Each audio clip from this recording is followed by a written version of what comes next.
So ito na mga kababayan ang pinakamainit na balita nating nasagap ngayong araw mga kabatid. Isa na namang senador ang tumaas ang dugo mga kabatid matapos pong sampahan ng kaso sa Sandigang Bayan. Senador Rodante Marcoleta mga kababayan dinalaw di umano ni Vice President Sara Duterte sa PNP General Hospital.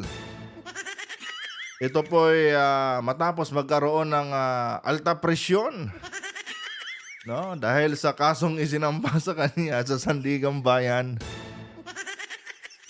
Tangin ng mga kalukuhan ng mga politikong to.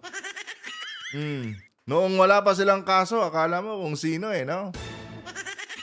Noong sinampahan na ng kaso at ikukulong na mga kapatid, bigla nang nagkakasakit. Bigla nang nanghihina. Binas na yan.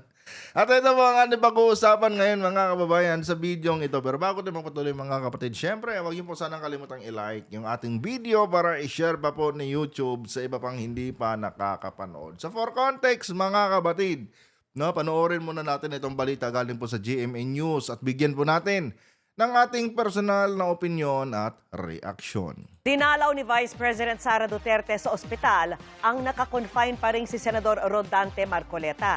Ayon sa mga doktor, maaring tumagal pa roon ng 2 araw ang arestadong senador dahil hindi pa rin stable ang kanyang kalagayan matapos arestuhin para sa kasong plunder. Ibang klase pala itong plunder mga kapatid. Kapag sinampahan ka pala ng plunder, talagang mauospital ka na. Di ba mga kababayan? Ibang klase pala. Pag mga ganitong kaso yung kakaharapin mo dahil panigurado mga kapatid, ospital ka muna bago ka tuluyang ipasok sa kulungan. Pero alam niyo ba mga kapatid kung bakit nagkakaganito yung mga politiko bago sila ikulong? Alam nyo, sa totoo lang mga kababayan, hindi naman po talaga yan nagkakasakit Hindi po yan nagkakasakit mga kabatid. Kailangan kasing gawin ng isang politiko yung ganitong kadramahan mga kababayan nang sa ganon, hindi siya tuluyang masira sa kanyang mga taga-suporta. Kumbaga mga kabatid, ito po isang uri ng defense mechanism nila. Imbes na panghinaan ng loob yung kanilang mga taga-suporta mga kabatid dahil sa ganitong klaseng kaso na kanilang kinakaharap. Ngayon, pinipilit nilang baliktarin yan. Sa pamamagitan mga kabatid, nitong ganitong klaseng style na kung saan nagpapaawa po. Imbes na magalit sa kanila yung kanilang mga taga-suporta dahil syempre mga kababayan, sobrang taas ng respeto sa kanila ng kanilang mga taga-suporta, especially itong tulad nitong ni Senator Rodante Marcoleta na miyembro pa ng isa sa pinakamalaking tawag dito sekta ng relihiyon sa ating bansa. Tapos ngayon kinakasuhan ng plunder. Kaysa naman mawala yung suporta ng kanilang mawala yung simpatya ng kanilang mga taga-suporta sa kanilang mga kabatid, gumagawa sila or ginagamit nila itong ganitong klaseng estratehiya nang sa ganon mga kababayan, mabaliktad po ang sitwasyon. Imbes sa panghinaan ng loob, mas lalong maaawa sa kanila. Kumakapit sila sa ganitong style mga kabatid ng pagpapaawa para lang isave yung kanilang mga pangalan. Para lang isave mga kabatid yung kanilang mga kahihiyan. Kaya nga ngayon, kung mapapansin nyo, lagi nilang binabanggit na yung edad ni Senator Rodante Marcoleta. Na 74 years old na daw. Tapos ginigipit pa ni Bangag. Kaya wag talaga kayo magpapalinlang mga kababayan sa ganyang mga tawag nito, naratibo nitong mga DDS. Dahil mga kabatid, paawa lang po yan para mas lalo pang dumami yung makikisimpatya sa kanila. Ay, sus. Buti sana kung pinanganak tayo kahapon, gas-gas na kasi talaga mga kapatid yung mga ganitong style Kumbaga mga kababayan, bumenta na to noon And ngayon, hindi nabibenta yan. Alam na kasi ng taong bayan na yung mga ganyang kadramahan nila mga kapatid, paawa effect lang yan. Para magmukha pa rin silang bida sa harap ng kanilang mga taga-suporta. Tuloy! Nakatutok si June Veneracion. Kapansin-pansin ang mas mahigpit na seguridad kaninang umaga sa paligid ng PNP General Hospital kung saan nakakonfine si Senador Rodante Marcoleta. Dinalaw kasi si Marcoleta ni Vice President Sara Duterte. Mga 7:30 po nandito po si Vice President Duterte, and then mga 8:30 po lumabas po, umalis na po siya. Alam niyo ba kung bakit dumalaw itong si Sara Duterte, mga kapatid? Kasi nga kino-call out siya ng ibang mga miyembro ng simbahan ni Marcoleta. Marami akong nababasa ngayon, mga kababayan, sa iba't ibang social media, especially sa TikTok at saka Facebook, na para di umanong walang pakialam simula nung tawag nito, arestuhin itong si Marcoleta, para di umanong walang pakialam, no, itong ating vice presidente sa kanya. Siyempre, nataranta si Sara, mga kapatid. Nataranta siya. Kaya kahit ayaw man niyang gawin yung ganitong pagdalaw-dalaw kay Marcoleta, ginawa pa rin niya. Alam niyo ba kung bakit? Siyempre, mga kababayan, natatakot siya na mawala sa kanya yung mahigit 7 million votes, mga kapatid, na galing po sa simbahan ni Marcoleta. Diba? Kinukonsensya kasi siya nitong mga nakaraang araw ng mga taga-suporta ni Marcoleta. Asan na si BP Inday? Bakit hindi man lang nagpapakita? Walang ni isa kasi mga Duterte, mga kababayan, ang nakisimpatya or sumama man lang kay Marcoleta. Samantalang itong sila Marcoleta, mga kabatid, sobrang ingay nila noong araw na arestuhin si Tatay Digong nila. Tapos ngayon, nung si Rodante na yung inaaresto, biglang tahimik itong pamilya Duterte. Ngayon si Inday nakapag-isip, no? Ay, patay. O nga pala, no? 7 million votes pala yan. Teka lang. Kontakin nyo muna yung mga taga-media. Sabihin yung dadalawin natin si Rodante Marcoleta ngayon. Alam niyo kung anong totoo, mga kababayan? Wala namang paki talaga si Sara Duterte dito kay Senator Rodante Marcoleta. Ang may paki si Sara, mga kapatid, is yung simbahan ni Senator Rodante Marcoleta. Yun po ang totoo, mga kababayan. Mas may pakialam itong si Senator Rodante Marcoleta, mga kapatid, itong si Sara Duterte sa simbahan na kinabibilangan po ni Senator Rodante Marcoleta. Doon talaga siya may pakialam, mga kababayan. Kaya ayon sa gusto niya, kailangan talaga niya magpakitang tao dito po, mga kapatid, no, kay Senator Rodante Marcoleta. Nang sa ganon, hindi tuluyang mawala sa kanya yung mahigit 7 million na boto. Kung makakalusot siya, mga kababayan, dito po sa kinakaharap niya ngayong impeachment. Pero pag hindi, nakaw. Sorry. Tuloy. Mahigit 24 oras nang nasa PNP General Hospital ang 72 anyos na senador na inaresto dahil sa 72 pala. Hindi pala 74, no? I stand corrected, mga kapatid. Tuloy. kasong plunder kaugnay ng pagtanggap niya ng 75 million pesos sa donasyon na hindi niya idineklara sa kanyang Statement of Assets, Liabilities and Net Worth. Alam niyo kung tutuusin lang, no? Kasalanan talaga ito ni Marcoleta, mga kapatid. Abogado siya, mga kababayan. No? Abogado siya and alam niya, mga kapatid, ang batas. Di ba? Bakit kasi, senator, no? Bakit kasi hindi mo idineklara yung 75 million na yan? And alam ko na rin ang sagot, mga kapatid, kung bakit takot itong si Senator Rodante na ideklara yung kuha na yan, yung donasyon na yan nila Mike Defensor. Kasi syempre, mga kababayan, si Senator Rodante Marcoleta nga ay isang miyembro ng kilalang simbahan dito sa ating bansa. Nire-respetong simbahan, mga kapatid, no? Yung kanyang kinabibilangan. Tapos, tatanggap siya ngayon ng pera galing dito kay Mike Defensor na may illegal na negosyo. Sa madaling sabi, mga kapatid, para bang kinakahiya siguro ni Senator Rodante Marcoleta, no, na yung kanyang ginamit na campaign funds, mga kababayan, noong nakaraang halalan ay galing po sa masama. Kasi alam niyo naman, mga kababayan, kung ano yung negosyo ni Mike Defensor, di ba? Sabi nga ni Senator Dante Marcoleta, galing po mga kapatid kay Mike Defensor yung kanyang yung mga donasyon na yon. At doon sa isa kay sino ba yon? Nakalimutan ko na yung pangalan. Oh.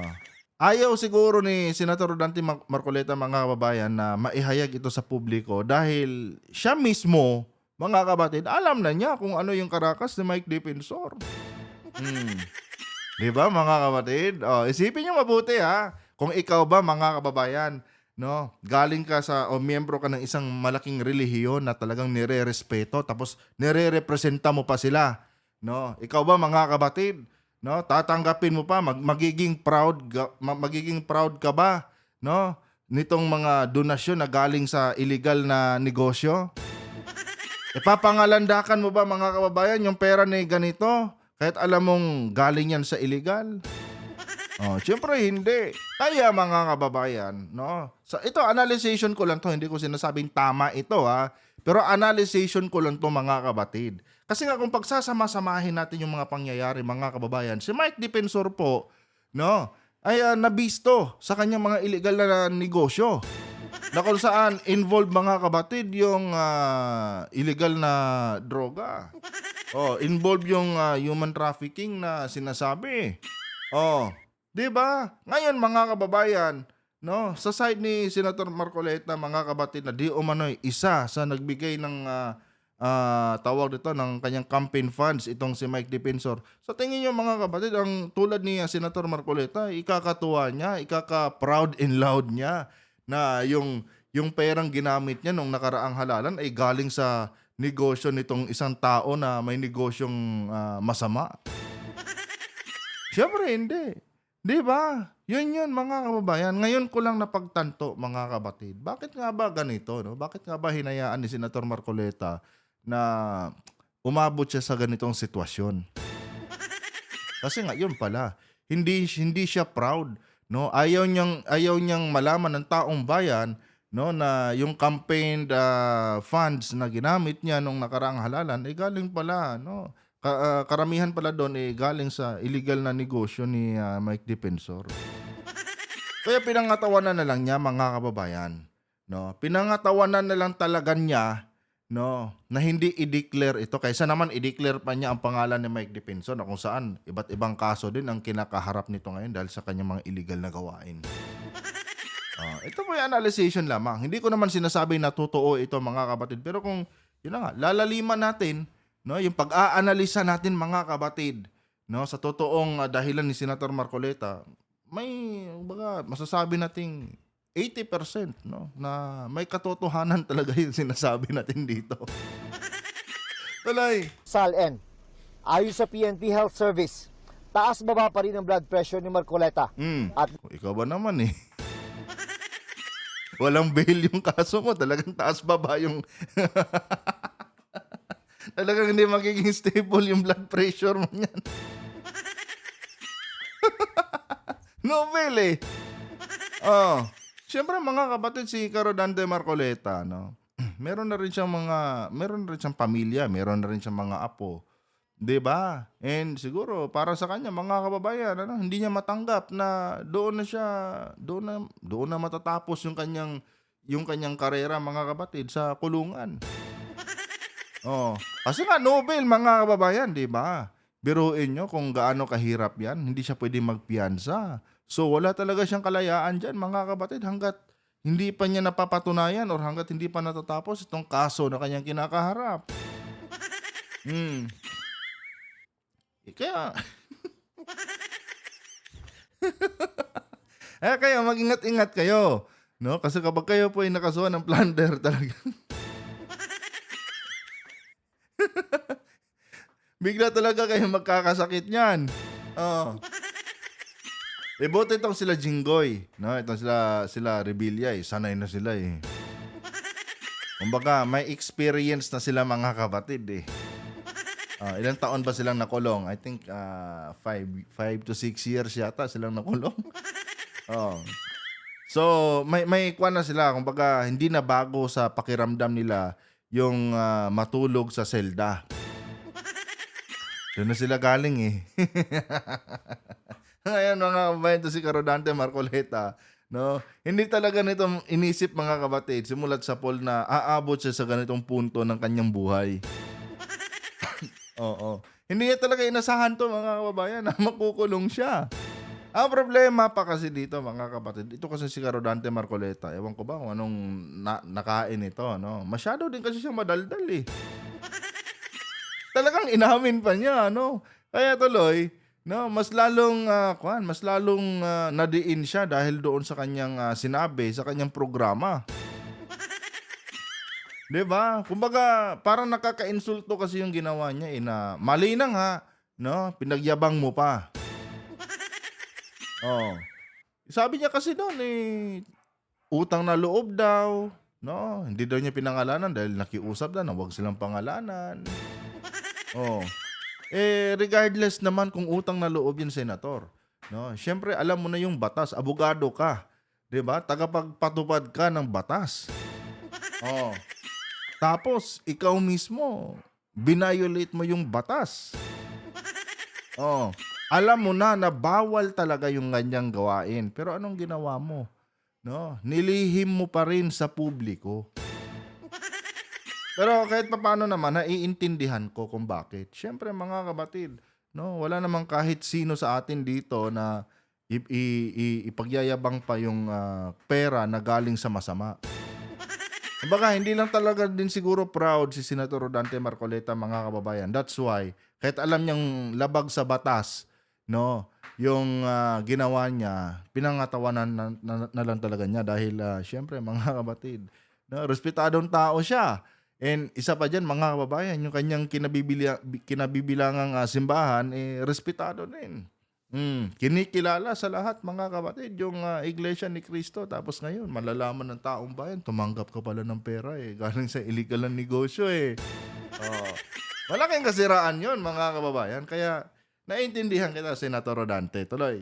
Nakararanas pa rin siya ng pananakit ng dibdib at batok. Pwede po natin Talagang mananakit ang dibdib mo niyan, pati batok mo. Kasi nga, Nobel Diba? Nobel sabing clinically stable siya kasi ang symptoms po niya is on and off. Pero yung pong blood pressure niya hindi po siya stable. Hindi talaga stable yung blood pressure niya. Partida yan mga kapatid. Hindi pa sila kumakain ng dinuguan yan. Di ba? Hindi pa sila kumakain ng dinuguan yan mga kababayan. Pero yung blood pressure niya hindi stable. Di ba? Ikaw ba naman kasi mga kapatid, ikukulong ka, no? Tapos hindi mo alam hanggang kailan ka dyan. Di ba? And siguro, no, isa sa mga bagay na kinakabahan itong si Senator Rodante Marcoleta dahil nga mga kapatid, sa issue nga din ngayon kay Sara Duterte. Kung saan mga kababayan, para bang nasa 1% lang ang chance ni Sara na makasurvive dito sa kanyang impeachment. Ngayon, pag na-convict si Sara mga kapatid, no, dito sa ginagawang impeachment trial ngayon, di alam na mga kababayan, no, na hindi na makakatakbo si Sara sa 2028. Ngayon, mga kapatid, sino pa magpapalabas sa kanila? Di ba? Paano pa sila makakalabas niyan kung pati yung inaasahan nilang magliligtas sa kanila dyan sa kulungan makukulong na din? Di ba? Kaya mga kababayan, nahihirapan po ngayon si Senator Rodante Marcoleta. Hirap na hirap siya mga kapatid dahil yung kanyang BP Inday din, wala na din. Medyo lumalabo na rin mga kababayan. And ito mga kapatid, maniwala kayo sa akin, no? Hinding-hindi matatapos ang impeachment trial ni Sara Duterte. Mga kababayan, magbibitiw yan sa kanyang pwesto. Tandaan nyo tong video na to mga kapatid.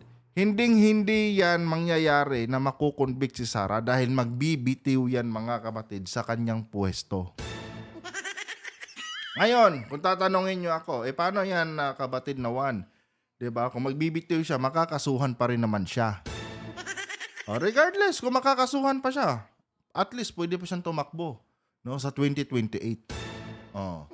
Yan yun, mga kababayan. Pwede siyang makasuhan, yes. No? Kahit mag-resign siya, parang sa ERAP lang, mga kababayan. Di ba? Nung nakasuhan sa ERAP, matapos siyang makalabas sa kulungan, mga kabatid, nakatakbo pa rin naman siya. Kasi nga, hindi naman siya na-convict eh. Bumaba naman siya sa kanyang pwesto eh. Ito si Sara, ganun din ang gagawin niya. Bababa din yan sa kanyang pwesto. Kasi kung titignan natin, mga kababayan, no, useless na rin naman talaga kung makikipaglaban pa si Sara dito sa kanyang impeachment. Kasi nga, mga kapatid, ilang buwan na lang ang natitira. No? Mag-i-election na sa 2028. Anong petsa na tayo ngayon? July. Ilang buwan na lang bago mag-Disyembre. After December, mga kababayan, 2027 na. Pagdating ng mga kabatid, pagdating po ng Oktubre niyan sa 2027, mga kababayan, magsisimula na ang campaign. Do you think, mga kabatid, itong si Sara Duterte, no, hahayaan niya na makonvict siya dyan? Hindi. Kasi may option siya. At yun na nga, yung pagbibitiw niya. Pagbibitiw yan, mga kababayan. Yan talaga ang plan B ngayon ng grupo nila Sara Duterte. No? Kumbaga, mga kabatid, gusto lang nilang aksayahin ang oras ng Senado. No? Yun yung nakikita ko ngayon eh. Kasi kanina, 'di ba, napakita siya sa Senate, hindi naman siya dumalo. So, doon pa lang naisip ko na, itong taong 'to nangaasar na lang 'to eh. Nangaasar na lang 'to eh. Dahil ang plan B talaga nito is magbibitiw siya sa kanyang pwesto. Magbibitiw 'yan, mga kababayan, maniwala kayo sa akin. Hindi pa ganun kabaliw iyang si Sara Duterte, mga kapatid, na hahayaan niyang makonvict siya, no? Dito sa true impeachment, mga kapatid. Dahil alam na rin mismo ni Sara, no? Kahit sabihin natin walang utak 'yan, no? Kahit papaano may kaunting common sense pang natitira, no, sa taong 'yan, mga kapatid. Alam na niya na kapag na-impeach siya, masisira talaga yung kanyang political career. So bakit niya pa hahayaang matapos 'yan? No? Bakit niya pa aantayin, mga kabatid, na i-convict siya kung meron naman siyang option ngayon na magbitiw? 'Di ba? And ito, mga kababayan, ito, real talk lang to, mga kabatid. Dahil dito sa nangyayaring impeachment ngayon laban kay Vice President Sara Duterte, mga kababayan, no, nire-reverse ito ni Sara sa harap ng kanyang mga taga-suporta.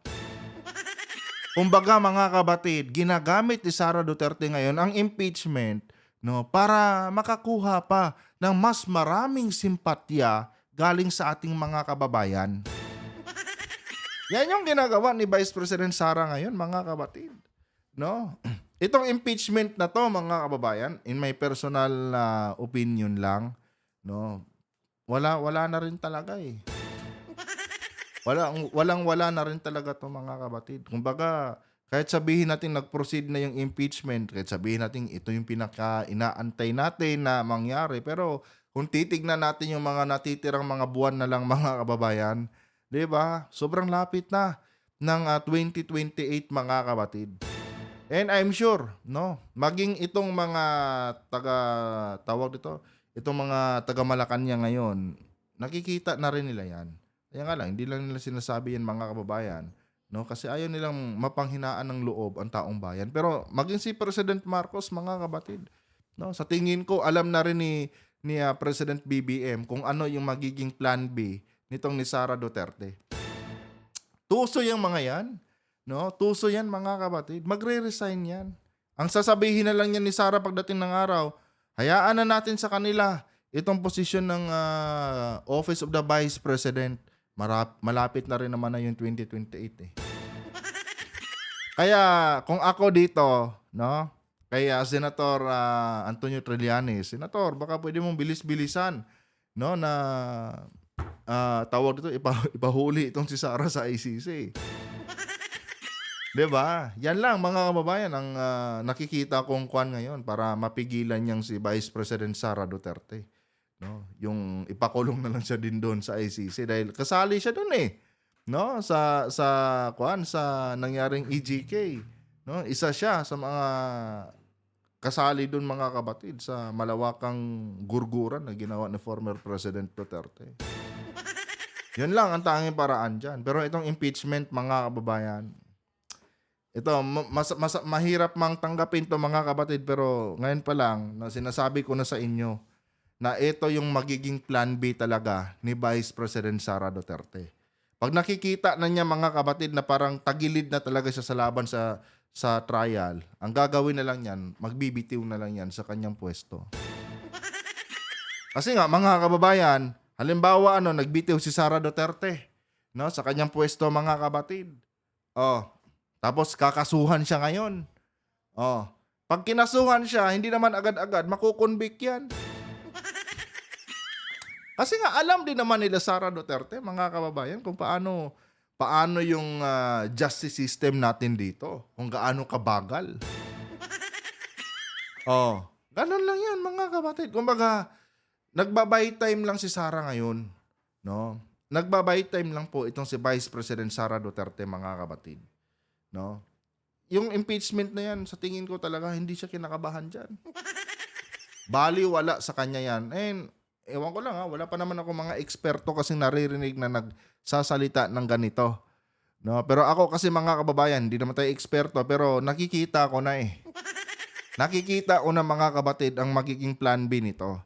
No? Kumbaga, siguro sabi ni Sara Duterte, sige, harapin niyo lang yung mga katanungan nila diyan sa impeachment, no? Pagka yung ang susi kasi diyan si Michael Poa eh.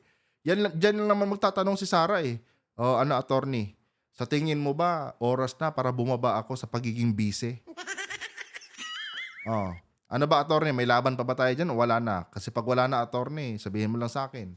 No, bibitawan ko na tong Office of the Vice President anytime. Pagkatapos niyan, bahala na sila kung sino ipapalit na sa akin. Ilang buwan na rin din naman ang aantayin natin eh. Oh, yan mga kababayan. Kasi itong impeachment ni Sara, sino ba narinig ko nagsabi na aabutin daw ito, mga kapatid, ng mahigit 6 na buwan. Oh, anong petsa na kayon? Oh, ipagpalagay natin aabutin to hanggang January, mga kababayan. Itong impeachment niya. Diba? Oh, by January, mga kapatid, bago siya tuluyang makonvict, bababa siya. Mag-i-step down na siya sa pagiging vice presidente niya. Kasi yun lang naman ang purpose dito eh. Na mapalitan siya bilang vice eh. Oh, tapos, syempre, mga kababayan, hahabulin siya ng kaso ngayon. Oh, aabot yan hanggang Mayo, yung pagpa-file ng kaso laban sa kanya. Oh, ilang buwan na lang, magsisimula na ang campaign period. Wala na. Yan lang. Yan ang strategy na nakikita kong gagawin ni Vice President Sara. Kaya, wala talaga, mga kababayan. Tuloy. Nagaganon po. Fluctuating po. So parang siya ma'am, stable pero hindi fit to stand trial. Yes. Sabi ng mga doktor ng PNP, ang range ng systolic blood pressure ni Senator Marcoleta ay nasa 130 hanggang 140. Di ba? Ay, nako, mga kababayan. Wala talaga to. Pero habang tumatagal si Senator Rodante dyan, mga kapatid, sa ospital, no? Habang binabalita yung kanyang kalagayan, syempre, mga kapatid, mas dumadami pa, mas lumalalim pa yung simpatya sa kanya ng mga supporters niya. Effective, mga kababayan. Ang diastolic naman ay nasa 80 hanggang 100. Kailangan daw itong monitor ng mabuti dahil na rin sa edad ng senador. Pero nung nasa Senado pa siya, walang pakundangan yung pagyayabang niya doon. Walang pakundangan yung pang-aalipusta niya sa mga kasamahan niya. Abogado daw siya eh. Diba? Abogado daw siya eh. Kaya, mga kapatid, ay nako. Ito, sasabihin ko lang sa inyo I have nothing against Iglesia ni Cristo, mga kababayan. No? Wala po tayong masamang tinapay dyan sa INC dahil ako mismo, marami akong kamag-anak na mga INC. Syempre, nire-respeto ko rin sila, mga kapatid. Ang sinasabi ko lang dito, napupolitika po kasi ang INC ngayon dahil kay Marcoleta. Yan na nga, mga kababayan. Syempre, hindi din siya pwedeng pabayaan ng INC, mga kapatid. No? Hindi siya pwedeng pabayaan ng INC dahil syempre malaki din katungkulan niya sa Iglesia ni Cristo. Oh. Kaya nga itong sila Sara Duterte, kahit wala namang pakialam talaga si Sara dito kay Senator Marcoleta, kailangan niya pa rin magpakita diyan. No, kailangan niya pa rin ipakita na concern siya. Kasi yung boto nga ng INC, mga kapatid. Pero inyo, ilang araw lang na hindi pinansin ni Sara Duterte itong si Senator Rodante Marcoleta, tapos kinull out siya. 'Di ba? Nagkakandara pa si Sara kaagad. Oh, talagang takot na takot si Sara. Pumunta ka agad. Nagtawag agad ng media, mga kapatid. Oh. Wala eh. Sumailalim na si Marcoleta sa ECG. Ah. To the echo, chest at cervical spine x-ray at Nakakatakbo pa nga eh. Anyway guys, hanggang na yung video natin. Basta yan lang masasabi ko sa inyo, mga kababayan. Ngayon pa lang gusto ko nang maintindihan nyo, na ito nga, si Vice President Sara Duterte, mga kapatid, sa totoo lang, sa totoo ko lang obserbasyon, malabong makonvict ito through impeachment. And yan na nga, hindi malabong magbibitiw ito sa kanyang pagiging vice presidente. Alam nyo, sayang talaga nung nakaraang taon, dapat doon pa lang, mga kapatid, na convict na siya 'Di ba? Doon pa lang na convict na siya sa true impeachment. Ngayon kasi sobrang late na, mga kababayan, ilang buwan na lang, tapos itong trial niya, sobrang haba pa ng tatakbuhin nito. Malabong-malabo, mga kapatid, na hahayaan ni Sara na makonvict siya through impeachment. Magbibitiw yan, mga kapatid. Magbibitiw yan. Hanggang dito na lang, mga kababayan. Kung nagustuhan niyo pa ating content, inulit ko na lang ba? I-like niyo na lang yung ating video. And abangan niyo po yung mga susunod pa nating i-upload dito. Adios.